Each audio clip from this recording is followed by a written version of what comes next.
Buenas noches a todos, bienvenidos a un nuevo encuentro en la sección MOOC, charlas abiertas, gratuitas, online y masivas.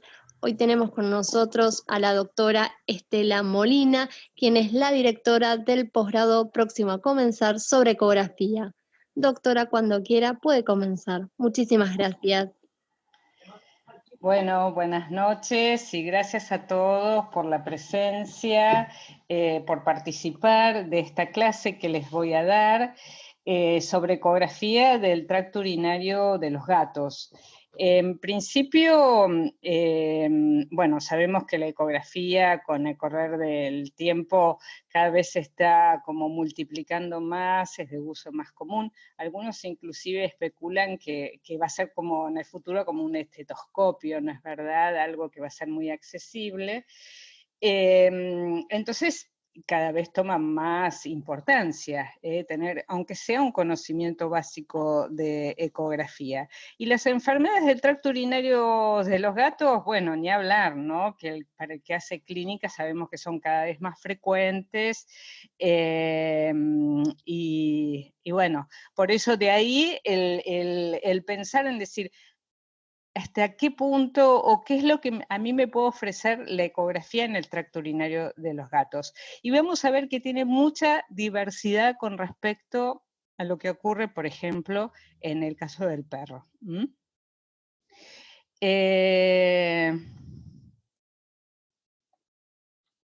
No puedo pasarle el... Ahí está. Bueno, si nosotros pensamos un poco en el tracto urinario, voy a correr el chat porque me está como interfiriendo en la imagen. Ahí. Si nosotros pensamos en lo que es el tracto urinario de los gatos, tiene un montón de características especiales. Yo voy a hacer hincapié puntualmente en esta oportunidad en el tracto urinario alto, en los riñones.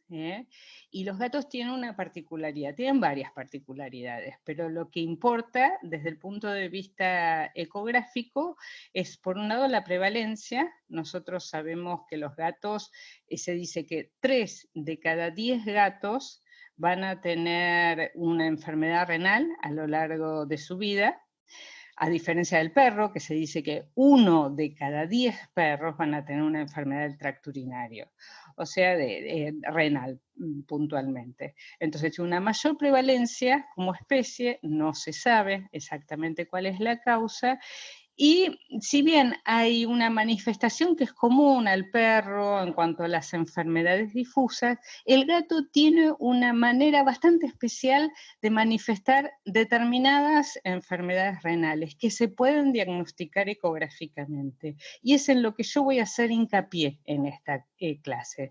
No quedarnos con, bueno, la pérdida de definición. No, veamos en el gato que hay situaciones muy especiales y muy específicas. Y la otra particularidad del gato es, por supuesto, cómo expresa clínicamente la enfermedad, que sabemos que ya de por sí es bastante diferente a cómo la expresa el perro, en el sentido de que suele ser más silencioso, no hay poliuria polidipsia, bueno, cosas que tenían más a la clínica, que por ahí no es el motivo de la charla de hoy, pero como para tener en cuenta esta otra particularidad.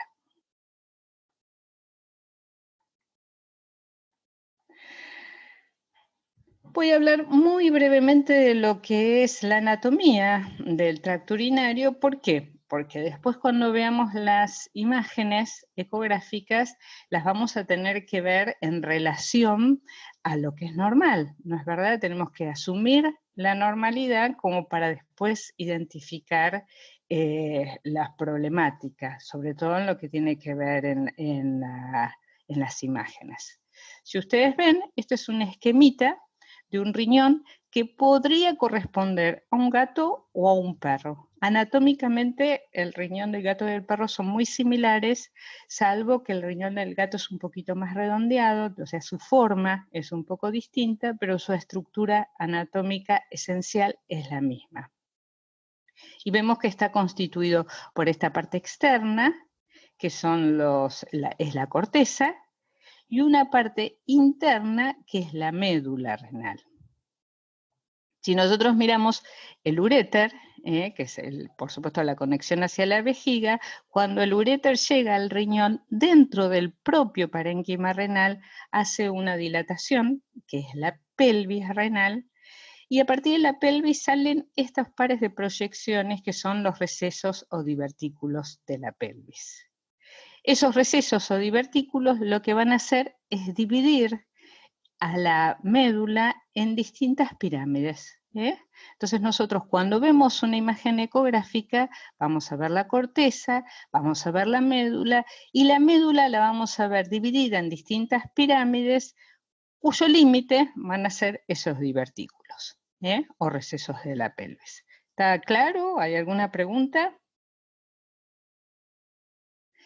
Seguimos entonces. Si uno piensa, la ecografía en el gato es difícil, es problemática, yo les voy a mostrar este videíto que hice, a ver si corre el videíto. Ahí. Lo hice este último sábado, le estoy haciendo una ecografía a un gato, fíjense en el gatito, tranquilo, no está sedado. La mayor parte de las veces las ecografías se pueden hacer sin sedación en los gatos. Lo ideal es colocarle siempre alguna colchoneta, o en este caso ustedes lo que están viendo es el paño, la frazadita con la que venía él, lo colocamos a él sobre sus mismos, con sus mismos olores, esa misma frazadita, y podemos hacer el estudio tranquilamente. Lo ideal siempre, lo ideal siempre es que tratemos de colocarlo en un lugar tranquilo, que no haya ruidos, que no haya ladridos, si es posible hacer el trabajo con turnos. Y la ecografía resulta segura. ¿En qué sentido yo digo que resulta segura? En el sentido que si yo a este gato le veo algo, puedo repetir la ecografía mañana, pasado, en una semana, en un mes, las veces que fuera necesario, porque no tiene ninguna repercusión sobre la salud del paciente. Y el dato que me va a dar, y el más interesante, es la estructura. Cuando yo hago una ecografía, yo tengo datos sobre la arquitectura del órgano que estoy mirando. En este caso, el riñón. Ya habíamos visto cuál era la imagen normal del riñón, entonces yo tengo que ver, o sea, la anatomía normal, yo tengo que ver una imagen normal en el riñón. Me da idea de cómo está conformado ese riñón. Lo que no me da ninguna idea es de la funcionalidad. Y este es un punto importante a tener en cuenta. No, ahí me pregunta acá un colega si no los feito, si no hago tricotomía. En general en los gatos no, abro, si se puede se afeita, pero en general se hace bajo sedación, porque normalmente cuando en un gato uno prende la peladora, toda la quietud y la paz se termina. Normalmente se pueden abrir los pelitos bien con alcohol y se puede inspeccionar perfectamente el gato. En los perros o cuando uno va a ver el cuello, en general se hace la tricotomía. Importante entonces lo que les decía, no expresa función. Uno puede ver un riñón, por ejemplo, en un agudo, que mantiene una forma, que mantiene las horas, por ejemplo, de un gato que se comió una planta tóxica, puede ver una estructura normal y el gato se va a morir al poco tiempo. No expresa funcionalidad, expresa estructura. ¿Cómo es la imagen normal, entonces, del riñón? Tal vez algunos de los que están haciendo ecografías tienen más idea. Bueno, sabemos que el riñón, cuando nosotros hacemos una ecografía, da una serie de imágenes que son características. Una imagen externa, que es la corteza, si ustedes se fijan, es similar al dibujito que les mostré antes.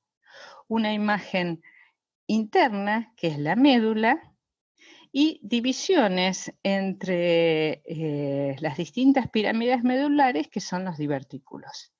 Y esto que estoy marcando acá, hiperecoico, o sea, bien brillante, es el seno renal. En el seno renal está la pelvis, que en condiciones normales no se visualiza ecográficamente. Esto es importante de tener en cuenta, por ejemplo, es más común en el perro cuando uno sospecha que un paciente puede tener una ectopía ureteral. Si el uréter no está dilatado, tengan en cuenta que en condiciones normales no se ve. Entonces, mucho menos vamos a poder ver dónde desemboca. Entonces, pelvis, el sistema colector, si no está dilatado, no lo vamos a ver. Y fíjense que el riñón del gato mide 3 a 4,5 centímetros de largo, si bien hay razas que tienen me quedé colgada con una pregunta. Pueden tener un tamaño renal, razas más grandes, como el Maine Coon, que pueden tener tamaño renal un poquitito más grande. Dice acá la pregunta, ¿convexo de alguna frecuencia arriba de 8? Sí, puede ser convexo o puede ser lineal, cualquiera de los dos. En general, con un 5 para arriba es la frecuencia ideal, de 5 MHz para arriba. Es la frecuencia ideal para ver los riñones de los gatos. Como están muy cerca de la pared del abdomen, también se pueden explorar con un transductor lineal. Y algo que no me quiero olvidar, cuando uno mira la imagen de un riñón, fíjense en la imagen de este riñón, uno puede ver bien nítidamente dónde termina la corteza y dónde empieza la médula, lo que se conoce como definición córtico-medular. Hay buena definición entre lo que es corteza y lo que es médula. Eso son las características normales de los riñones felinos.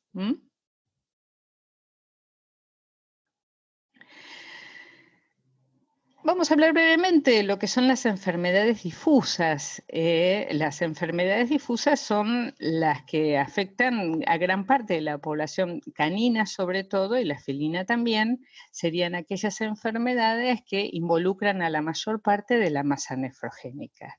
Ustedes recuerdan que era lo que pasaba cuando se iba perdiendo masa nefrogénica, la masa remanente, las nefronas remanentes se hipertrofiaban, empezaban a trabajar, y ese exceso de exigencia acortaba la vida de estas nefronas. Por eso se dice que la enfermedad renal crónica difusa es autoperpetuante. A medida que va avanzando y va perdiendo funcionalidad del riñón, un poco está graficado en este esquema, también va produciéndose cambios estructurales en el riñón. El riñón, el parénquima normal, es reemplazado por tejido fibroso y se va perdiendo la estructura, que es lo que nosotros vamos a ver ecográficamente en las difusas. Hay 4 estadios, normalmente según los niveles de creatinina, nosotros lo que vamos a ver son cambios progresivos en esos riñones. Si la enfermedad difusa es aguda o solo produjo una fibrosis leve, ustedes lo que van a ver en un inicio es una leve pérdida de definición entre lo que es corteza y médula. Yo acá les puse la imagen de un riñón normal, como para que comparen, en la que se ve una definición neta, y fíjense en este gatito de 16 años que viene a la consulta, viene a hacer una ecografía, acá está el video, fíjense cómo esa definición entre lo que es corteza y médula se va perdiendo. ¿Se ve corteza y se ve médula? Sí, uno sigue viendo, esto es médula, esto es corteza, esto es médula, esto es corteza, pero el límite entre los dos se va perdiendo. Cuando esa enfermedad va progresando, hay cada vez más fibrosis, el parénquima es reemplazado por tejido fibrótico que no tiene un objetivo, que va involucrando la mayor parte de la masa nefrogénica. Uno lo que va viendo es que ese riñón empieza a dejar de perder esa definición corticomedular. Fíjense, este es un riñón normal. Este es un riñón con un pequeño o moderado grado de fibrosis, todavía veo médula, veo corteza, Y a medida que va avanzando la enfermedad renal, vamos a terminar en un riñón que va achicándose y que va perdiendo totalmente la estructura. Esto entonces sería lo que uno ve en una enfermedad renal crónica difusa avanzada. Fíjense, ustedes ven este riñón de este gatito, como el tamaño también ya está disminuido. Los contornos están irregulares y se perdió prácticamente la definición entre lo que es corteza y lo que es médula. Esto entonces en lo que respectivo a las enfermedades difusas. Pero el gato tiene otro tipo de enfermedades y tiene otras maneras también de manifestar. Hay muchas enfermedades sistémicas que repercuten en el riñón y que van a dar imágenes características. Por ejemplo, infiltrados, como infiltrados linfomatosos, peritonitis infecciosa felina, hidronefrosis, litiasis, colectas capsulares. Entonces, hay una variedad de imágenes en el gato que no se ven en otras especies. Por eso vamos a hacer un poquito de hincapié en estas imágenes a través de distintos casos clínicos.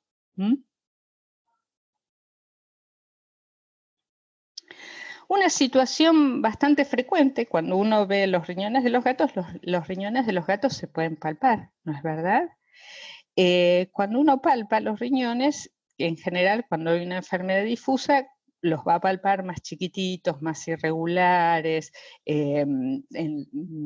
tal vez con pérdida de sensibilidad, pero a veces uno encuentra en la palpación otras situaciones. Puede ser que uno palpe un riñón grande y un riñón chiquitito. Esto es un hallazgo bastante frecuente en la clínica de los gatos, o puede ser que a veces se encuentre con riñones aumentados de tamaño, de contornos regulares o de contornos irregulares. Esto es lo que se conoce como renomegalia bilateral o asimetría renal en los gatos. Es algo que se da con cierta frecuencia y que produce imágenes características. Veamos entonces qué enfermedades pueden generar este tipo de procesos, este cambio en el tamaño de los riñones. Creo que la más frecuente o la que uno más frecuentemente encuentra es la posibilidad de que un riñón se hipoplasie y que el otro riñón se hipertrofie en forma compensatoria. Esto es lo que se conoce como riñón pequeño, riñón grande. Un síndrome que se ha descrito en los últimos 7, 8 años y que es, ya les digo, en el gato es muy frecuente encontrar esta atrofia y hipertrofia compensatoria.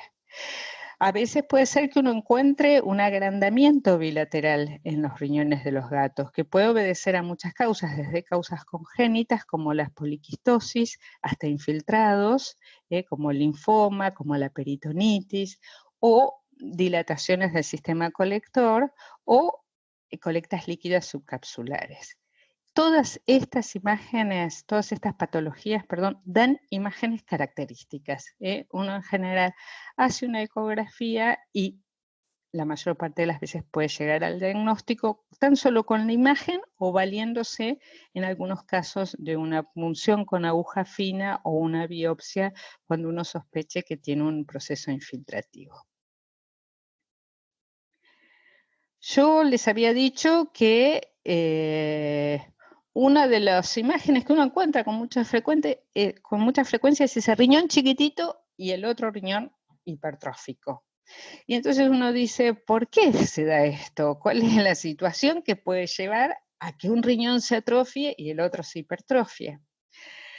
No, la teoría que está como más extendida o la que está más avalada hasta este momento es que hay dos secuencias de procesos. Una es que uno de los riñones en algún momento tiene algún cuadro obstructivo, ya sea en el uréter proximal o en alguna porción del uréter.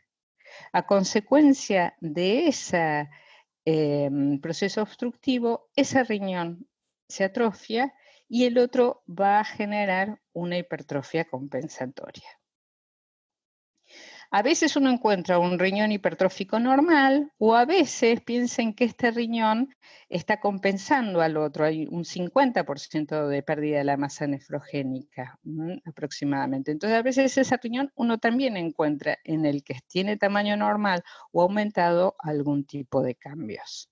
Y vamos a ver cómo se ve entonces en las imágenes este tipo de riñones.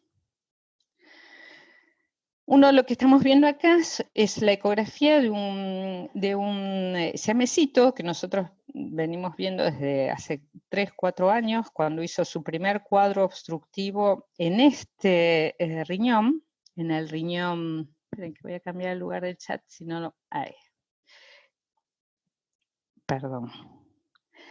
En este lugarcito, lo que ustedes están viendo es el riñón izquierdo, chiquitito. Este riñón tuvo hace unos años un proceso obstructivo, y fíjense el tamaño de este riñón, 1,5 centímetros, prácticamente inexistente. Cuesta muchas veces este es un transductor lineal que tiene como una imagen ampliada.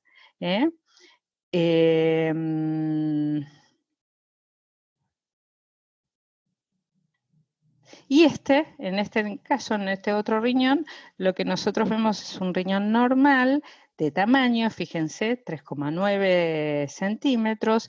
Hay una leve pérdida de definición corticomedular, y como otro hallazgo, lo que tenemos es un pequeño quiste a nivel medular.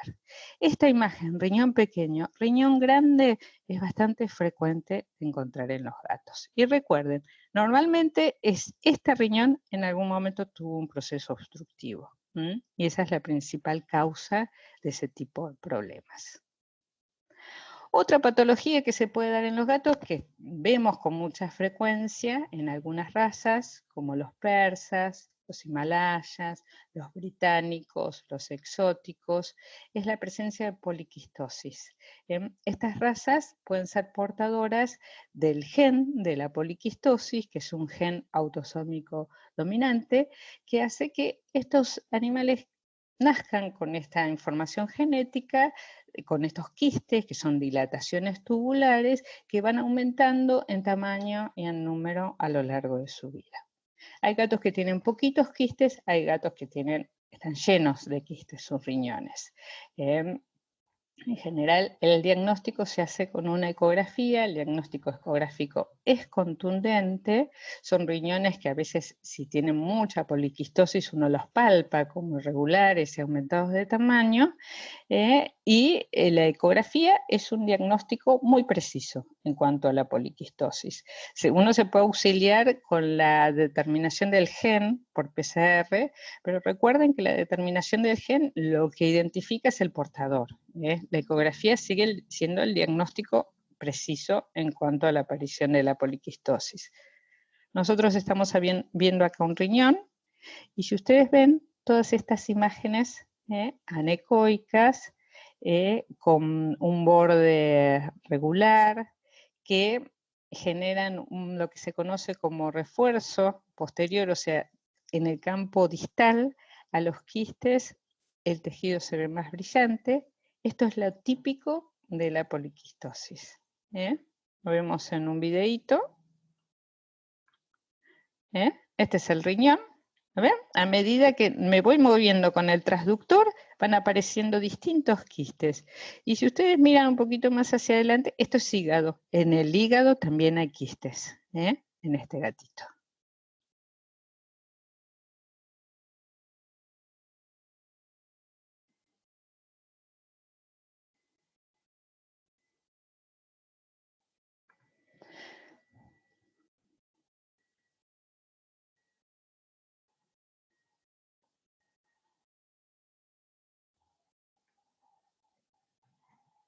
No me permite pasar a la siguiente diapositiva. Ahí. Otra enfermedad también, que la ecografía es única en el diagnóstico, es el linfoma. El linfoma también, nosotros cada vez estamos viendo más casos de linfoma, por lo menos en nuestro país.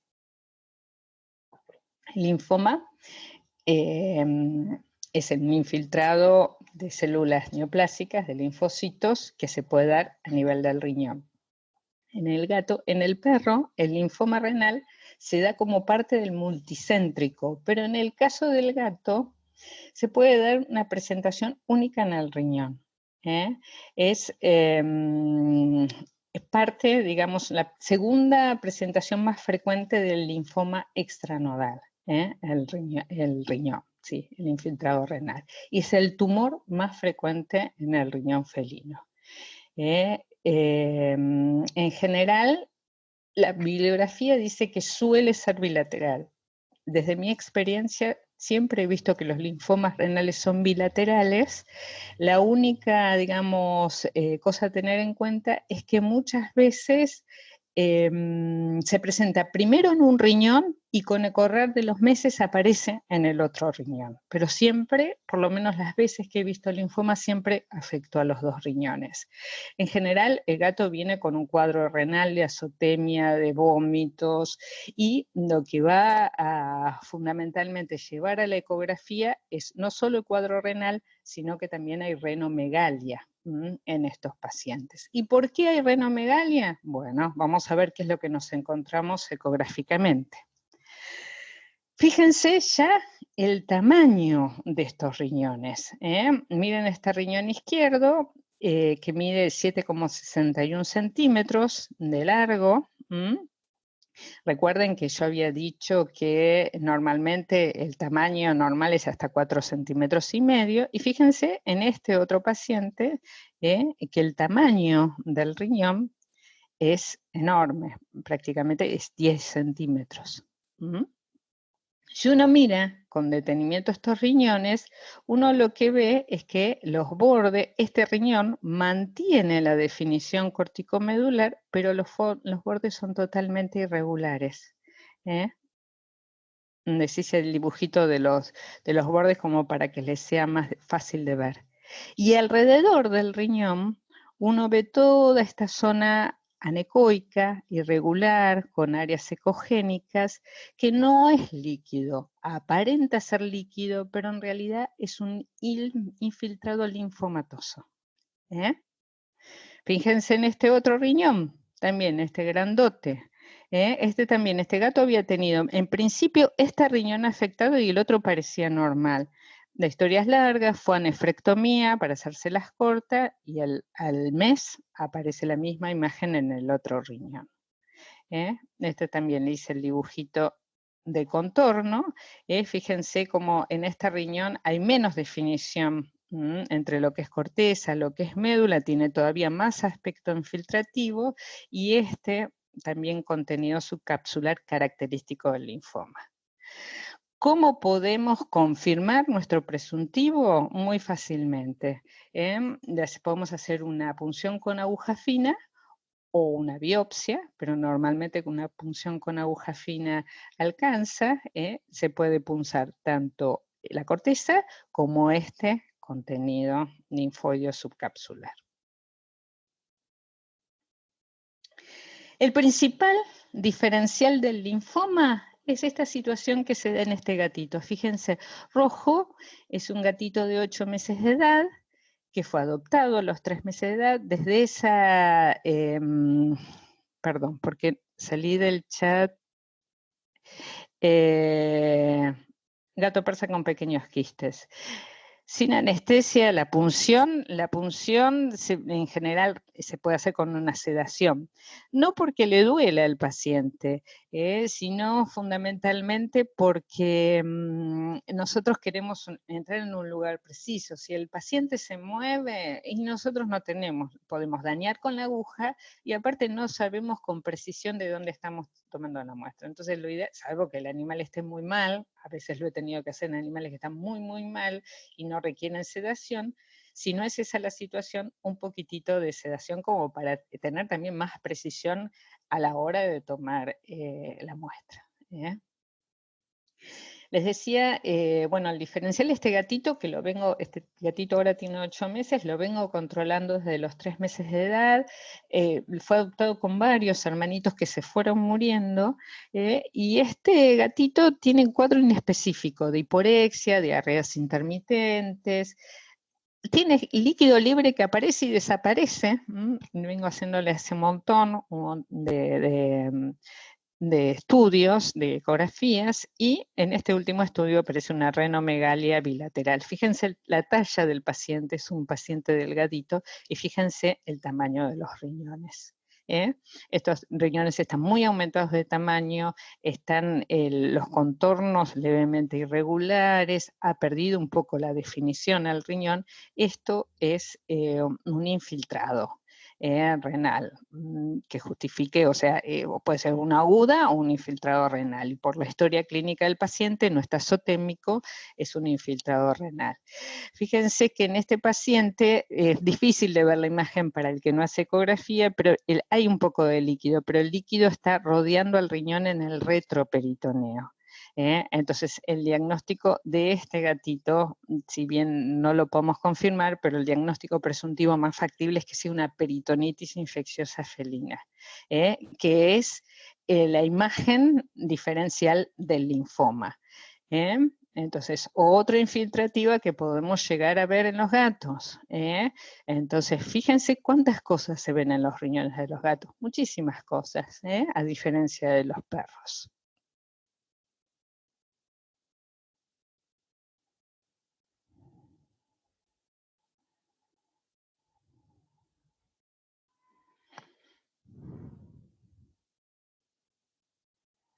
No me quiere pasar la diapositiva.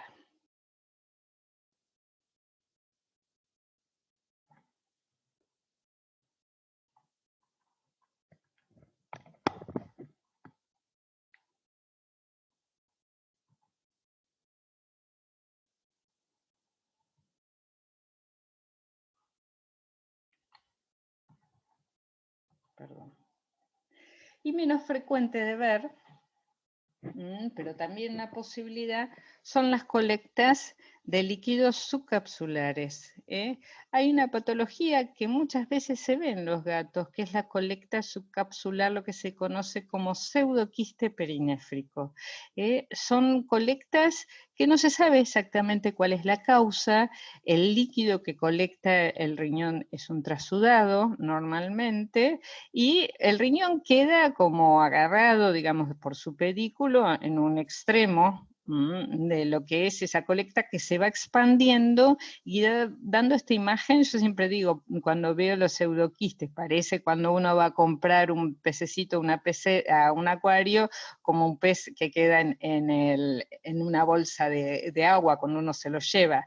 En realidad no es tan así, porque el riñón no está flotando, ¿no es verdad? Está adherido a su pedículo, pero el líquido se va acomodando y va haciendo un gran halo alrededor del riñón. Esto es desde un video. Fíjense lo que les digo, da la sensación que quedará flotando cuando no es así, está agarrado el riñón, y cómo queda esa imagen de una gran colecta líquida. Ese líquido, ya les digo, es un trasudado. A mí me ha pasado que me han derivado para drenar, ese líquido muchas veces se drena y se coloca un esclerosante para evitar que se vuelva a formar, y me ha pasado que al cambiar el decúbito, directamente a veces es tanta la cantidad de líquido que tiene que se rompe espontáneamente. Me ha pasado a mí que se haya roto espontáneamente el pseudoquiste. O a veces uno los ve a los gatos que cuando están sentados y están delgados, si bien es una estructura benigna, digamos, no es una neoplasia, genera todos síntomas relacionados al efecto de masa que produce, ¿no? Como de pérdida del apetito, o sea, está comprimiendo el resto del abdomen. Entonces, uno normalmente, esos animalitos delgados, cuando se sientan, uno ve como que deforma el contorno. Lo que me preguntan ustedes. Colocar un esclerosante es colocar una sustancia que evite que se vuelva a formar el líquido. En general se puede usar alcohol o algún derivado alcohólico, como nosotros utilizamos acá un líquido para varices. Uno cuando drena un quiste coloca una sustancia para evitar que se vuelva a formar, sino el quiste inmediatamente se va a volver a formar. Lo que me preguntan, ¿tiene alguna secuela un pseudoquiste? Bueno, la secuela del pseudoquiste no, uno lo drena, la principal complicación que puede ocurrir es que se vuelva a formar con el correr del tiempo. Y uno, bueno, para los que hacen ecografía o los que van a hacer el curso de ecografía, se puede estimar el volumen del líquido. Se toman medidas, se saca una formulita y se estima cuánto líquido hay en ese pseudoquiste, se va drenando y cuando se está por sacar la aguja se coloca ese poquitito de esclerosante. Y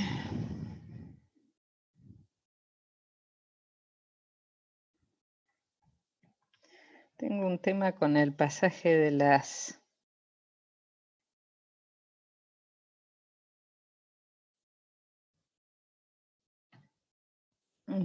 diapositivas que no me quiere.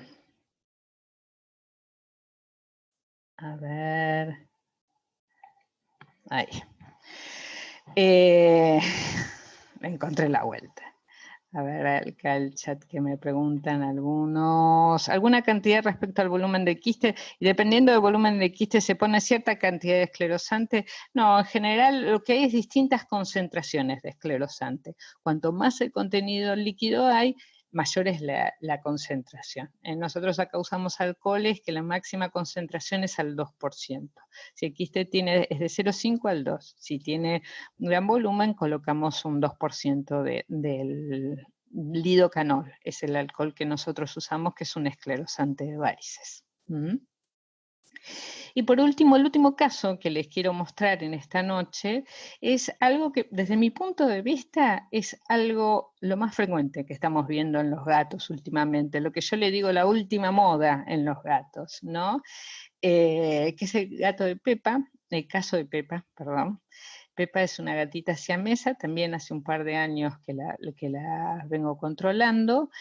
Cuando vino la primera vez tenía 3 años de edad, una gatita castrada, que había tenido un cuadro gastroentérico, le hicieron una ecografía y encontraron anormalidades en uno de los riñones, en el riñón izquierdo. En ese momento se le había hecho estudios de laboratorio, y el estudio de laboratorio, la urea y la creatinina estaban en un rango normal, por eso uno dice que Pepa está en IRIS 1, no es verdad, tiene una enfermedad renal, pero con valores de urea y creatinina normal. Tenía una orina con una densidad bien concentrada, fíjense, 1060, un pH neutro, 6, hemoglobina, 3 cruces y campo semicubierto de glóbulos rojos. En un gato adulto que tiene una enfermedad renal y que uno ve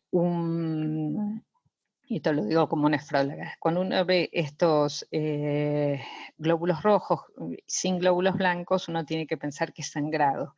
El sangrado en general en el tracto urinario puede ser secundario o a traumatismos, o puede ser secundario, por ejemplo, a una masa que esté sangrando, un tumor, o lo que es más frecuente, uno tiene que pensar que puede haber un cálculo en ese tracto urinario.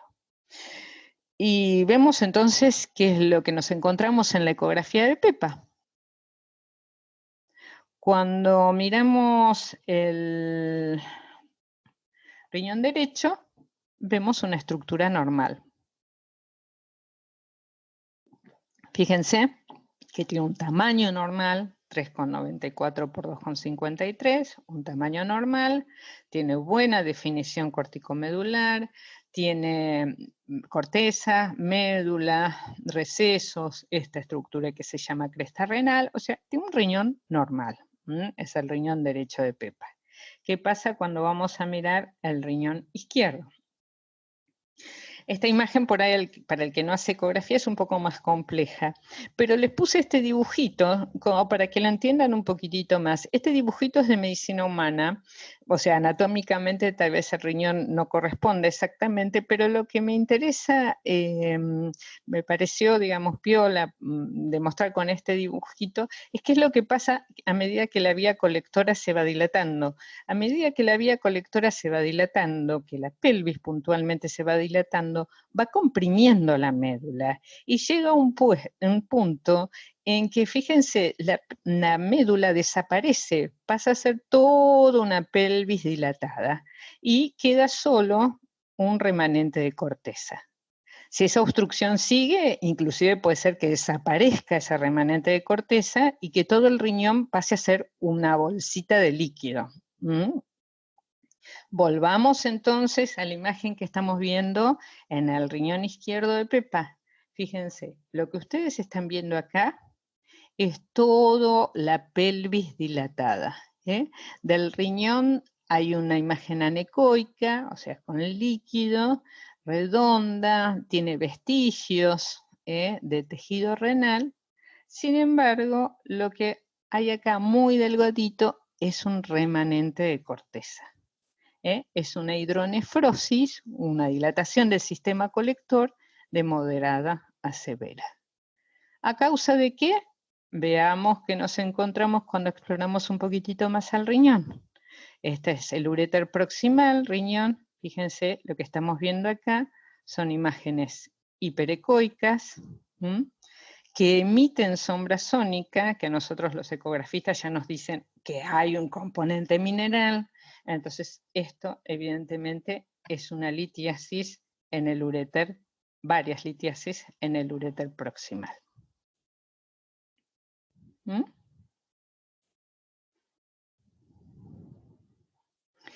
¿Seguimos explorando a la Pepa? Sí, sigamos explorando a la Pepa, a ver qué nos encontramos. Si encontramos algo más abajo. Estoy tocando todo, estoy haciendo un lío bárbaro. Ahí. Fíjense, el uréter es este tubito, que les hice el dibujito como está dilatado. Recuerden que en condiciones normales el uréter no se veía. Y fíjense cómo vemos estas imágenes hiperecoicas en el uréter. O sea que Pepa tiene cálculos en el riñón y tiene cálculos en el uréter. Y miren desde un video qué cosa tan curiosa. Los puse, pongan el detalle donde mostré las flechitas. Uy, perdón. No sé si los ven. ¿Ven cómo se mueven los calculitos?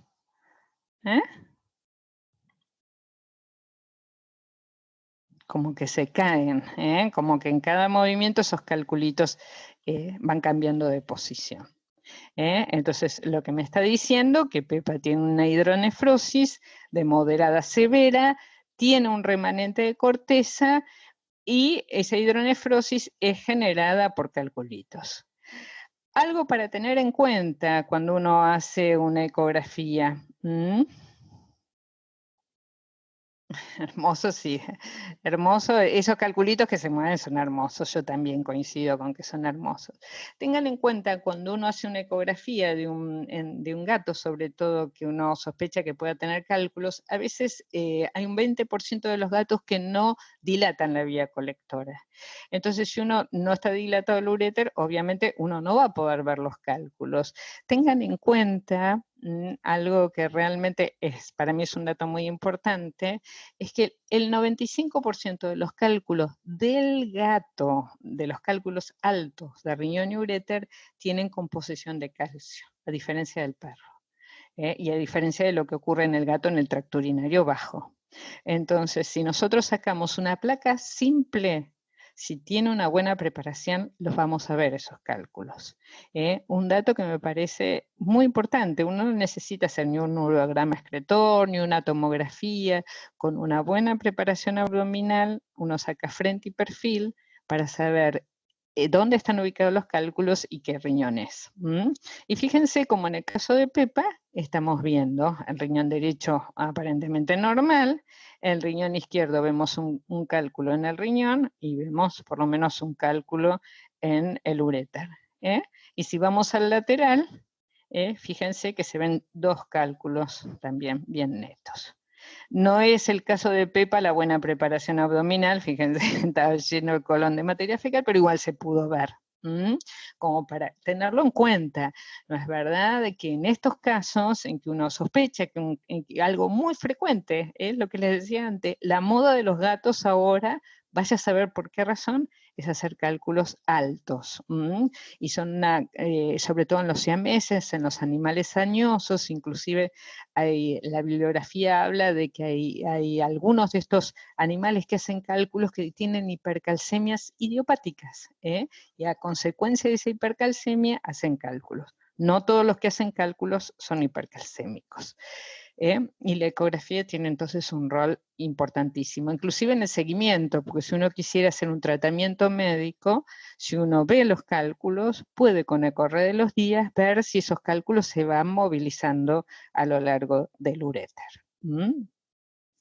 Entonces, un poco finalizando esta charla y lo que yo les quise decir, y espero que les haya podido expresar, es la diversidad de imágenes que hay en la ecografía renal de los gatos. No pensemos en la ecografía renal de los perros, que por ahí es mucho más escueta, es mucho más sobria, ¿no? En general vamos a ver difusas, las vamos a ver, digamos, su evolución. En el gato hay mucho más diversidad de enfermedades y uno en general, cuando uno hace una ecografía de un gato con enfermedad renal, uno nunca sabe lo que se va a encontrar. Fíjense, bueno, como imágenes características la poliquistosis, cuando uno hace una ecografía es diagnóstica. En esto que nos está hablando de un riñón con una pequeña colecta subcapsular, un riñón que se ve grande, con una corteza bien ecogénica, entonces un infiltrado linfomatoso.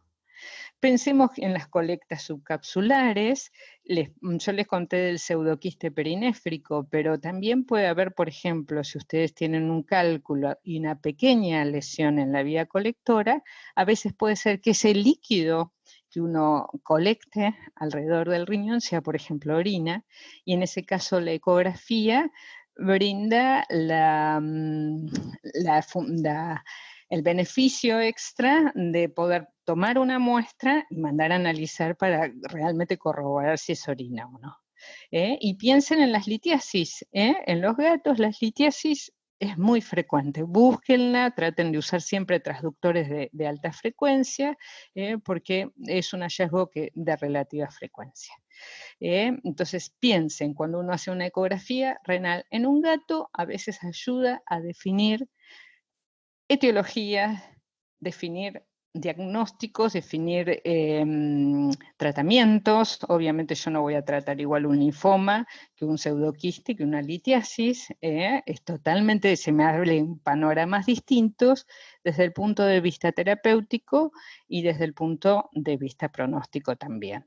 Y un poco el objetivo de la charla fue esa, ¿no? Saquemos, ¿no?, esa idea fija de qué vamos a encontrar y pensemos que hay un mundo en los gatos que es mucho más diverso de lo que uno normalmente tiene como preconcebido.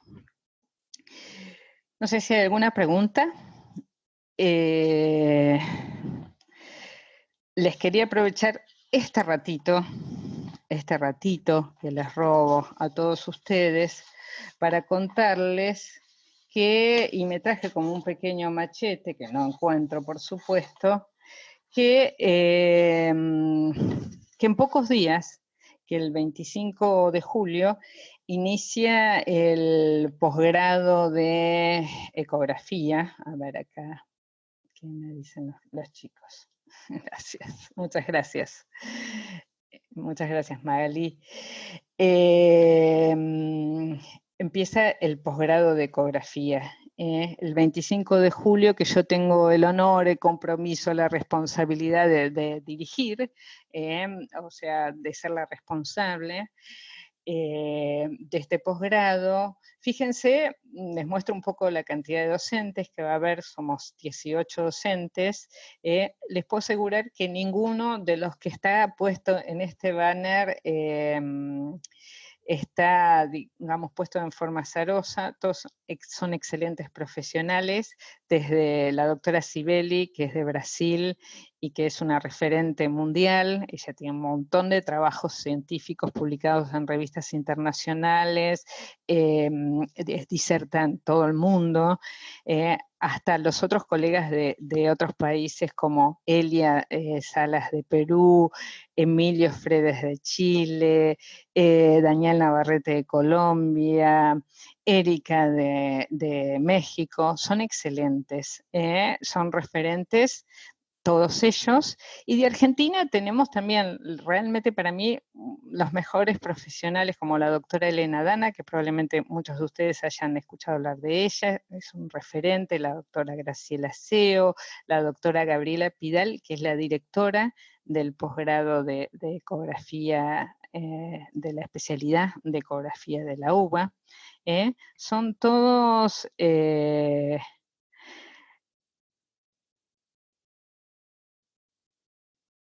Bueno, gracias por todos acá alguien me pregunta, bueno, interrumpiendo un poco esto que estaba pasando, que el índice de pulsatilidad y el índice de resistencia, sí, es algo que usamos mucho, sobre todo en las difusas. Es un mundo al que estamos explorando y que es... yo creo que hay muchas cosas para aportar con el Doppler, ¿no? No quise exceder al Doppler, que bueno, que muchos de ustedes por ahí no hacen ecografía, no quise hablar del Doppler, pero bueno, sí, se puede usar. Bueno, con respecto a lo que les decía, el plantel es de primera. Si no hay ninguna otra pregunta, los voy a despedir. Y bueno, desde ya, muchísimas gracias. Gracias a ustedes por haberse tomado este ratito para escuchar esta charla.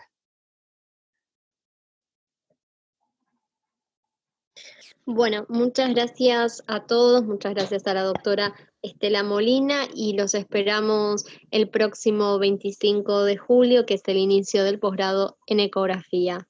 Muchas gracias y buenas noches, y les recuerdo que podrán encontrar esta charla